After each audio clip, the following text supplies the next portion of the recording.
Writing is something that is so close to my heart, and it's something that has been so important to me that I actually didn't have the guts to commit myself to it for so many years.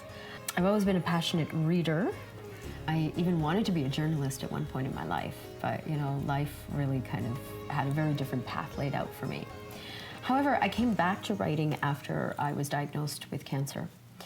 And I guess all the hesitations and fears that I had about something like writing suddenly seemed overnight very, very petty. I didn't really feel like I had any obstacles to pursuing writing. And the reason why I started writing specifically after being diagnosed was so that I could kind of process and understand what I was going through. That was really what brought me to it. For instance, really how I started writing my blog, which is called The Yellow Diaries. I was on steroids, and if you've never taken steroids, what ends up happening is you are really, really hyper and you're awake basically for the entire night. I was wide awake at 2 o'clock in the morning, and I was really sort of slowly starting to slide out of this phase of denial, because obviously, again, there are many different, I think, phases that you go through when you're confronted with a really, really serious diagnosis. And what was happening is I was starting to really try to understand what it meant to be diagnosed with this blood cancer, multiple myeloma, and how was it going to actually change my life, because what ended up happening is I had just swung into sort of crisis management, I think, initially. And as the shock was wearing off, I realized that I had to try to understand what all of this meant. And there's so many complex emotions, and there were so many complex situations that I was dealing with.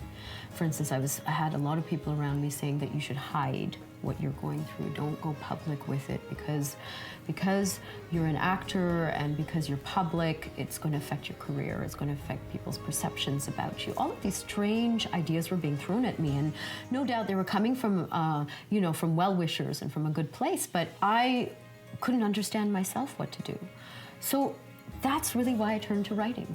For me, it was sort of a form of therapy. Being able to actually articulate and write things out and see it in front of me in black and white was a way to help me understand what I was going through, and therefore the right decisions in which I should take. So I started writing my blog in the middle of the night. And I never actually blogged or put anything online. I don't know sort of what provoked me to do that, but I did. So writing helped me to really kind of wade through all of these issues and process them. And it's also something that I find, I'm a creative person, so finding a creative channel is a blessing. I remember sitting at a dinner with some of my other friends who are all in the creative fields, and they said, the thing about going through pain and suffering in a difficult circumstance as an artist is that we have the ability to transform it. And your ability to transform things is by, again, expressing what you're going through. But that ability is there for any human being. So that's something I think for a lot of people to think about, that we have the ability to transform our personal experiences, good and bad. And good and bad is anyways only relative. It's a very subjective thing.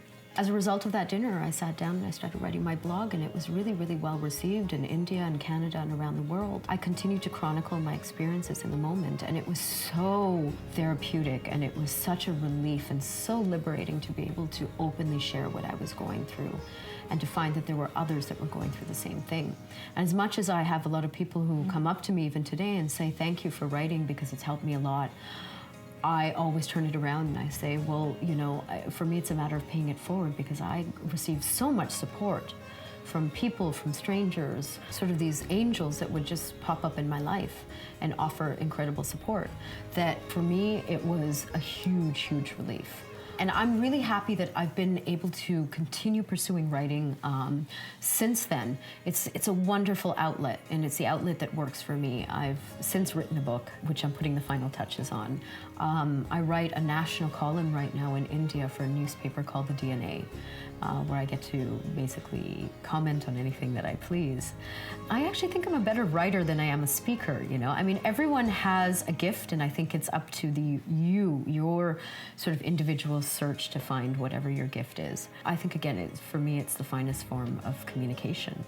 And I hope that to continue expanding my writing repertoire and to continue to connect with people on that platform. And again, we're really blessed that we live in a day and an age when we can write and we can put our stuff out there and receive more or less immediate reactions.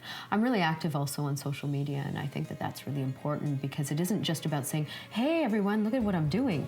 It is also a great platform from which I can raise awareness for cancer. I can raise awareness for health issues. I write about wellness. I write about issues that matter to me in terms of, the rights of the girl child or human rights around the world. And fun and frothy stuff as well. There's a little bit of like, hey, here's what I'm doing as well. But that's okay. That's what we are as human beings. We're like the whole package, and we should celebrate all of it.